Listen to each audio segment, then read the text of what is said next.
Hello everyone, आप सब कैसे हैं। मैं उम्मीद करता हूं कि बहुत अच्छे होंगे और अपनी पढ़ाई को बहुत अच्छे से कर रहे होंगे। मैं आकाश कुमार वड़ाना। आज जैसा आपको पता है कि हमारी 7th क्लास है और 7th क्लास में देख रहे हैं हमारे अतीत सेकंड जो हमारी बुक है यानी कि हिस्ट्री हम लोग पढ़ रहे हैं।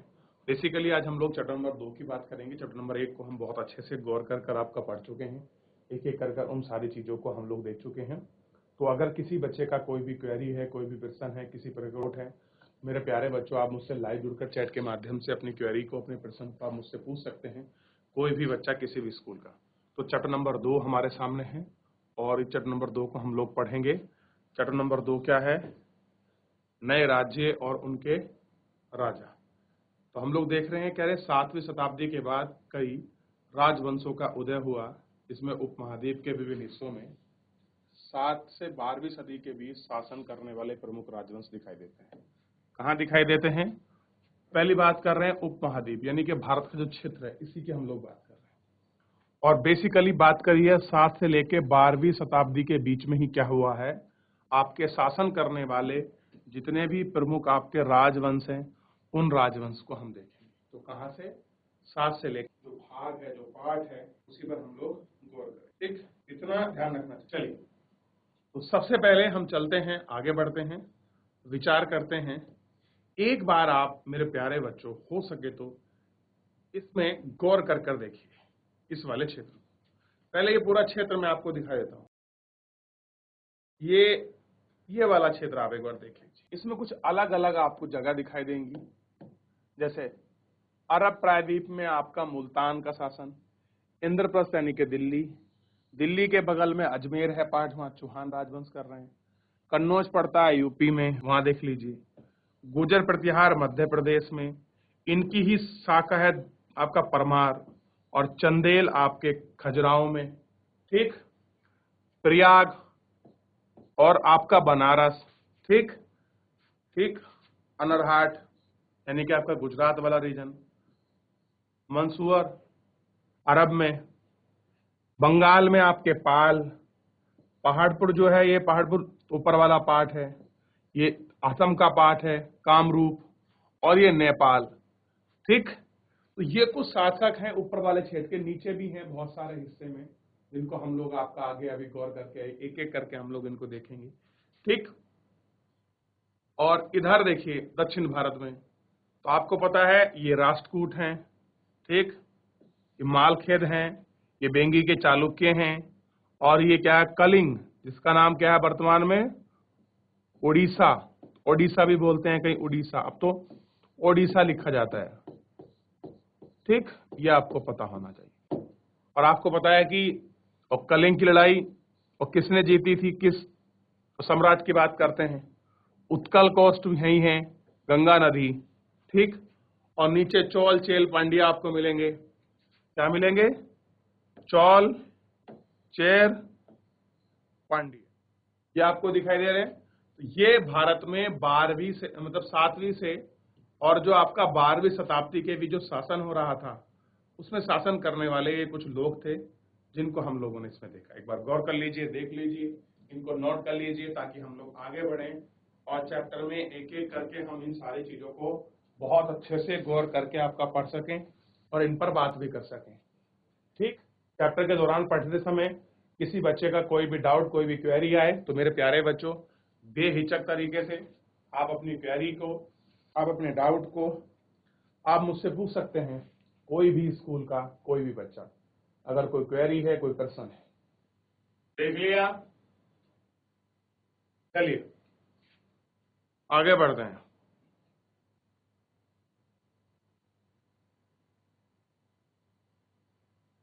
बात कर रहे हैं नए राजवंश का उदय। तो कह रहे हैं 7वीं शताब्दी आते आते उपमहाद्वीप के विभिन्न बड़े भागों में भूस्वामी और योद्धा सरदार अस्तित्व में आ चुके थे। अब क्या हो रहा है? ये ऐसा समय है जिस समय क्या हो रहा है, बड़े बड़े जो आपके भूस्वामी हैं, ठीक, बड़े बड़े योद्धा आपके सरदार हैं, वो क्या आ गए हैं? इस अस्तित्व में आ चुके हैं। उन्हें अपने महात या सामंत के रूप में मान्यता दी। सामंत मतलब किसी राजा के अधीन काम करने वाला व्यक्ति को महात या सामंत के रूप में जाना जाएगा। आप इन्हें आगे पढ़ते चलिए। ठीक। उनसे अब देखिए जो सामंत थे उनसे उम्मीद की जाती थी कि वे राजा या स्वामी के लिए उपहार लाएं। क्या उम्मीद करते थे कि वो क्या करें, जो उनका राजा है, वो जिसके सामंत का मतलब है आप किसी के अधीन हो, किसी के लिए कुछ उपकार कर रहे हो, तो क्या उम्मीद की जाती थी, वो उनके लिए उपहार लाएं, उनके दरबार में हाजिरी लगाएं और उन्हें सैन्य सहायता प्रदान करें। ये किससे उम्मीद की जाती थी? ये की जाती थी जो आपके सामंत थे, उनसे ये सारी उम्मीदें की जाती थी। ठीक, ये आपको पता होना चाहिए। ये कहानी किसकी है? जब आपके नए राजवंश उदय हो रहे हैं उस समय की कहानी। ठीक, अधिक सत्ता और संपदा हासिल करने के लिए सामंत अपने आप को महासामंत, महामंडलेश्वर यानी कि पूरे मंडल का महान स्वामी। अब आपने देखा होगा आजकल ये महामंडलेश्वर कहीं मिलता नहीं मिलता, लेकिन जो भी साधु संत है ना, ये अपने आप नाम क्या का जरूर आपका महामंडलेश्वर लगाते हैं। जैसे जूना अखाड़ा महामंडलेश्वर, दसगिरी जूना अखाड़ा महामंडलेश्वर, पचानंद जूना अखाड़ा महामंडलेश्वर, भूमिदान अंधेश्वर, इस तरह से ना जाने 500 से भी अधिक आपके क्या हैं अखाड़े हैं। ठीक, जिसमें तो आपको एक शब्द मिल गया है महामंडलेश्वर, और महामंडलेश्वर का हिंदी अर्थ है पूरे मंडल का महान स्वामी को हम क्या बोलते हैं? महामंडलेश्वर। ठीक, ये क्या हो गए? महामंडलेश्वर हो गए। ठीक, इत्यादि को घोषित करते थे। कभी कभी वे अपने स्वामी के अधिकार पद से स्वतंत्र हो जाने का दावा भी करते थे, और बहुत बार जो ये सामंत थे ये क्या करते थे कि अब हम किसी के अधीन नहीं हैं, अब हम स्वतंत्र हैं, ये ऐसा भी दावा करते थे। क्लियर है? तो ये आपको देखना था, ये आपको पहचान करनी थी इसमें। क्लियर है मेरे प्यारे बच्चों? तो इतना आपको ध्यान रहेगा नहीं रहेगा? चलिए, यहाँ कुछ पूछना किसी बच्चे को? चलिए, जैसे बेरी। इस तरह का एक उदाहरण ढक्कन में राष्ट्रकूटों का था। शुरुआत में वे कर्नाटक के चालुक्य राजाओं के अधीनस्थ थे। 8वीं सदी के मध्य में एक राष्ट्रकूट प्रधान दंती दुर्ग ने अपने चालुक्य स्वामी की अधीनता से इनकार कर दिया, उसे हराया और हरनिया गर्भ शाब्दिक अर्थ सोने का गर्भ नामक एक अनुष्ठान किया। जब यह अनुष्ठान ब्राह्मणों की सहायता से संपन्न किया जाता था तो यह माना जाता था कि इससे याजक जन्मना क्षत्रिय न होते हुए भी क्षत्रिय के रूप में दोबारा क्षत्रियता प्राप्त कर लेगा। कुछ अन्य उदाहरणों में उद्यमी परिवारों के पुरुषों ने अपनी राजशाही कायम करने के लिए सैन्य कौशल का इस्तेमाल किया। मिसाल के तौर पर कंदब, मयूर शर्मन और गुर्जर प्रतिहार हरिश्चंद्र ब्राह्मण थे, जिन्होंने अपने परंपरागत पेशे को छोड़कर शास्त्र को अपना लिया और क्रमशः कर्नाटक और राजस्थान में अपने राज्य सफलतापूर्वक स्थापित किए। राज्यों में प्रशासन। इन नए राजाओं में से कईयों ने महाराजा धीराज राजाओं के राजा त्रिभुवन चक्रवर्ती, तीनों भुवनों का स्वामी और इसी तरह की अन्य भारी भरकम उपाधियां धारण की, लेकिन इस तरह के दावों के बावजूद वे अपने सामंतों और साथ ही साथ किसान, व्यापारी तथा ब्राह्मणों के संगठनों के साथ अपनी सत्ता की साझेदारी करते थे। इन सभी राज्यों में उत्पादकों अर्थात किसानों, पशुपालकों, कारीगरों से संसाधन इकट्ठे किए जाते थे। इनको अक्सर अपने उत्पादकों का एक हिस्सा त्यागने के लिए मनाया या बाध्य किया जाता था। कभी कभी इस हिस्से को लगान मानकर वसूला जाता था, क्योंकि प्राप्त करने वाला भूस्वामी होने का दावा करता था। राजस्व व्यापारियों से भी लिया जाता था। तमिलनाडु में बैठ जाइए, आपका बहुत बहुत धन्यवाद। चलिए थोड़ा सा हम लोग आपका ध्यान देते हैं जो अभी बच्चों ने पढ़ा। देखिए अब आपने पढ़ लिया, अब कह रहे हैं ऐसे एग्जाम्पल में हमें दक्कन में, दक्कन का मतलब दक्षिण भारत, और दक्षिण भारत में कौन से की बात होती थी आपका दक्कन में। अगर मैं मैप बनाऊं और ये देखो इस तरह से, तो ये वाला जो पार्ट था बेसिकली यहां इस रीजन को ये नहीं बोलते थे, ये वाला पार्ट दक्कन नहीं था, ये वाले पार्ट को दक्कन कहते थे उस समय। ठीक है, चलिए आगे बढ़ते हैं। अब कह रहे हैं दक्कन में एक राजवंश था जिसका नाम था राष्ट्रकूट, इनकी शुरुआत हुई और शुरुआत में कर्नाटक के चालुक्यों के राजा के अधीन थे।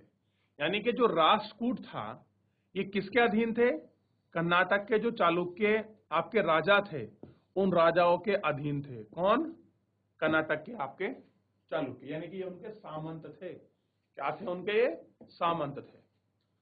18वीं शताब्दी के मध्य यानी कि जैसे 18वीं शताब्दी का आधा समय आया, एक राष्ट्रकूट प्रधान, यानी कि राष्ट्रकूट प्रधान का मतलब राष्ट्रकूट राजा, और बड़ा प्रसिद्ध है दंती दुर्ग, इनका नाम है। क्या नाम है, दंती दुर्ग। ठीक, दंती दुर्ग अपने चालुक्य स्वामी की अधीनता से इंकार कर दिया।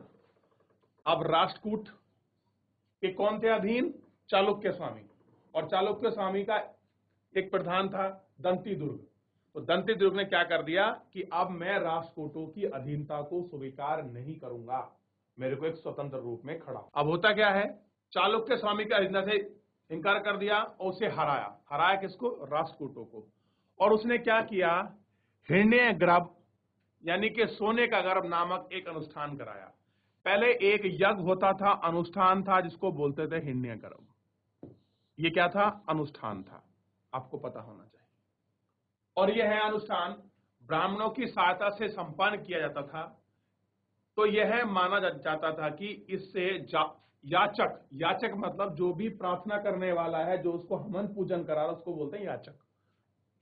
यानी कि कोई भी व्यक्ति अगर 18वीं शताब्दी में चाहे कोई क्षत्रिय हो या ना हो, अगर उसने हिरण्य गर्भ नामक अनुष्ठान कराया है ब्राह्मणों की सहायता से, तो वो क्या बन जाता था, क्षत्रिय। और क्षत्रिय बनने के साथ द्वारा क्षत्रिय तत्व का मतलब जितनी क्वालिटी क्षत्रिय में होती है वो सारी धारण कर लेता था। तो यानी कि अब क्या हो गया कि चालुक्य स्वामी भी क्या बन गए, आपका क्षत्रिय बन गए, ऐसे समझ लीजिए। अब आगे बढ़ते हैं, कह रहे इसके साथ कुछ अन्य एग्जाम्पल भी हैं, केवल राष्ट्रकूट ही ऐसे नहीं है, और लोग भी हैं जिन्होंने ऐसा किया है।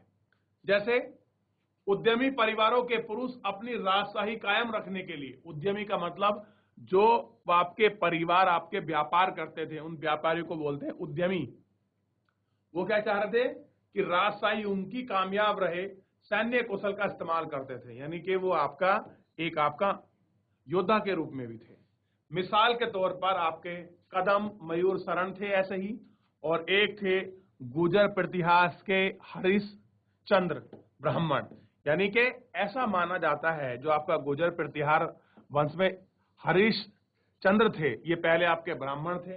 इन्होंने क्या किया, हिरण्य गर्भ नामक आपका अनुष्ठान कराया और बाद में ये क्या हो गए, राजपूत, जिन्होंने इन्हें परंपरागत वेशभूषा छोड़कर क्या कर लिया, शस्त्र अपना लिया और क्रम से कर्नाटक और राजस्थान में अपने राज्य सफलतापूर्वक स्थापित किए।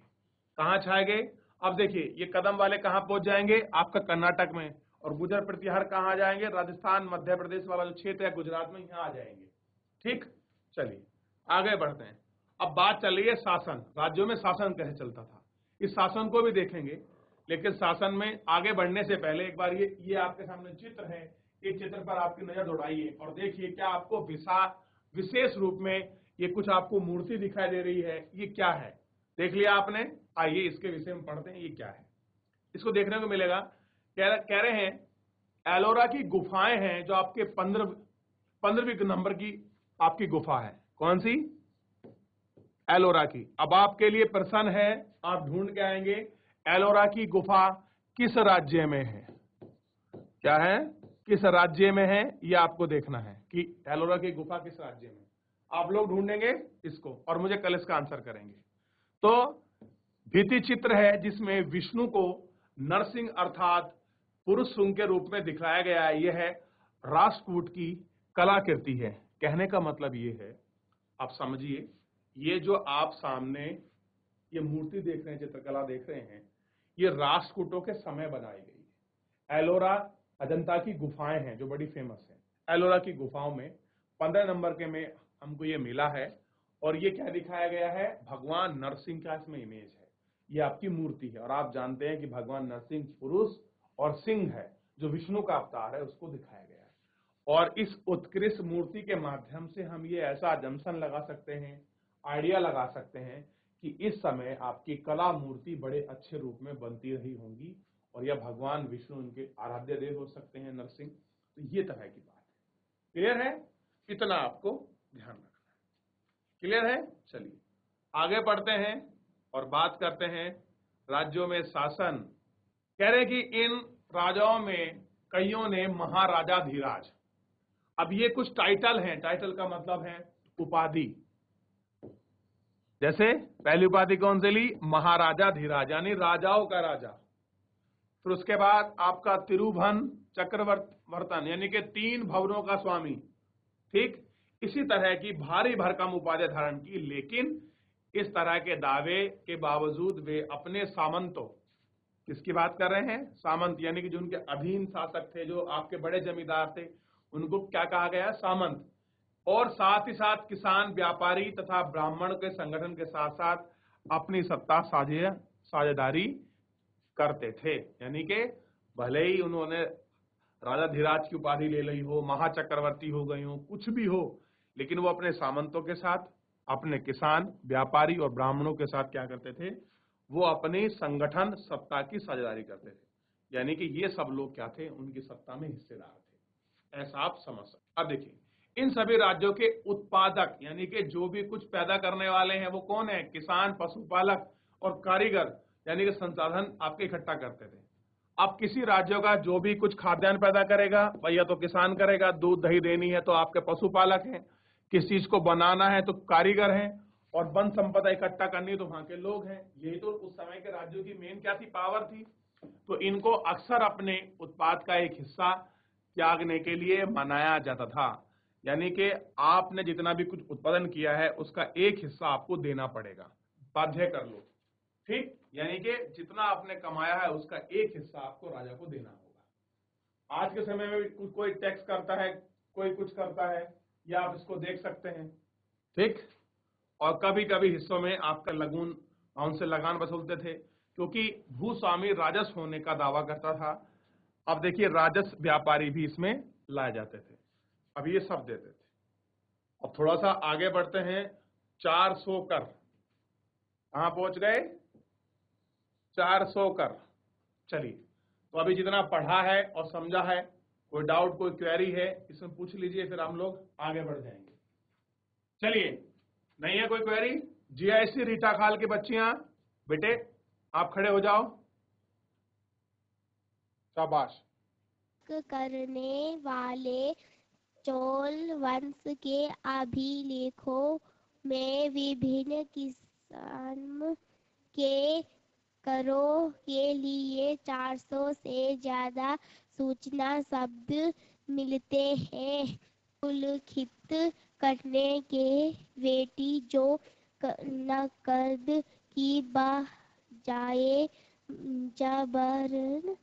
वजन श्रम में लिए जाता था, यानी जबरन श्रम और कदमाई, यानी कि भू राजस्व थे। कर मकान पर छाजन डालने पर लगने वाला कर, खजूर या ताड़ के पेड़ पर चढ़ने के लिए सीढ़ी के इस्तेमाल पर लगने वाला कर, पारिवारिक संपत्ति का उत्तराधिकार हासिल करने के लिए लगने वाले कर इत्यादि का भी उल्लेख मिलता है। ये सब ये संसाधन राजा की व्यवस्था का वित्तीय आधार बनाते थे। साथ ही मंदिरों और दुर्गों में भी इस्तेमाल होते थे। संसाधन उन युद्धों को लड़ने में भी इस्तेमाल होता थे। इससे टूट की सड़क मिलने की तथा जमीन और व्यापारी मार्गों के प्रयोग भी संभावनाएं बनाती थी। संग्रह वसूली के लिए पदाधिकारियों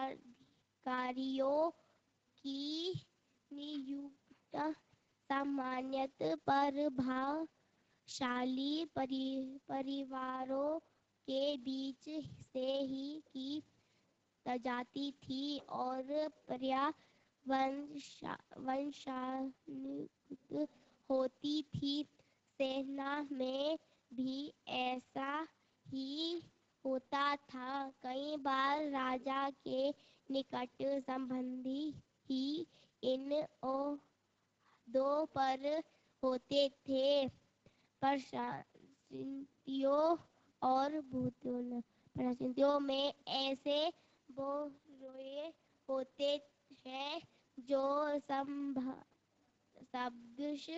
सत्य नहीं भी हो सकते, लेकिन ये बैठ जाओ। नाम क्या है आपका जी? My name is Gopi. Sir मेरा नाम गोपी है। ठीक है गोपी, बहुत अच्छा लगा, आपने बहुत सुंदर। शाबाश को, बैठ जाओ आप। देखिए, बात कर रहे हैं, ध्यान दें। तमिलनाडु में एक शासक थे, शासन करने वाले, वो थे चोल वंश के। उनका एक अभिलेख मिला है और उसमें एक किस्से में आपका जो टैक्स वसूलने का व्यवस्था है उसमें बताया गया है कि 400 से ज्यादा सूचक शब्द मिलते हैं आपका टैक्स वसूलने के लिए। ठीक, सबसे अधिक उल्लेखित कर एक शब्द है बेटी, जो नगद रूप की बजाय जबरन श्रमिक के रूप में लिया जाता था। अगर उनको बेटी कर लेना है तो उनको जबरन क्या करते थे, नगद नहीं मिलेगा, आपको वहां काम करना पड़ेगा, यानी जबरन श्रम। और कदम यानी के भू राजस्व कर, मकान पर छज्जा डालने वाला कर। अगर आपने मकान के सामने अगर आपने आंगन बनाया है, उसकी मंडी बना दिया, आपने बरामदा बनाया, उसको बोलते हैं छज्जा, तो उस छज्जे पर भी आपको टैक्स देना पड़ता था। खजूर पर कर था, ताड़ पर कर था, पेड़ पर चढ़ने के लिए अगर आपने सीढ़ी का इस्तेमाल कर लिया है तो भी आपको टैक्स देना पड़ेगा। अपने परिवार की संपत्ति का उत्तराधिकार हासिल करना है तो भी आपको टैक्स देना है। यानी कि चोल शासकों ने 400 प्रकार के कर लगाए थे। उन कर का मतलब था कि कुछ भी हो, आप कुछ भी कर रहे हैं, आपको हर रूप में टैक्स देना होगा। क्लियर है? यह आपको देखना होगा। क्या आज भी इस प्रकार के कोई कर आपसे वसूले जाते हैं? बताइए, क्या सरकार को ऐसे कर वसूलती है? ये संसाधन राजा की व्यवस्था की वित्तीय आधार होते थे। कह रहे टैक्स क्या है? किसी भी बाप के राजा का वित्तीय आधार है। साथ ही मंदिरों और दुर्गों को निर्माण के लिए भी इस्तेमाल होता था। जो मंदिर बनते थे, किले बनते थे, वहां पैसा लगता था। संसाधन उन योद्धाओं को आपका लड़ने के लिए इस्तेमाल होते थे जिन्हें लूट की शक्ल में धन मिलने से जमीन और व्यावसायिक मार्गों के प्रयोग की संभावनाएं थी। राजस्व वसूली के लिए पदाधिकारियों की नियुक्ति समानता आपके प्रभावशाली परिवार के बीच से ही होती थी। अगर आपको कोई भी अधिकारी नियुक्त करना है तो जो भी आपके प्रभावशाली परिवार थे, राजाओं के करीबी थे, उन्हीं को ऐसा मौका मिलता था।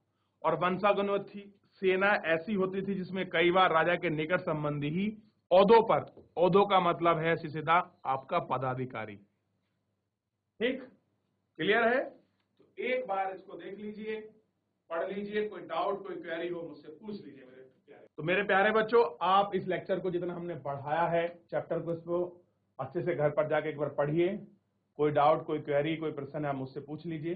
फिलहाल मेरे प्यारे बच्चों आज के लिए इतना ही, मिलते हैं नेक्स्ट लेक्चर में। धन्यवाद।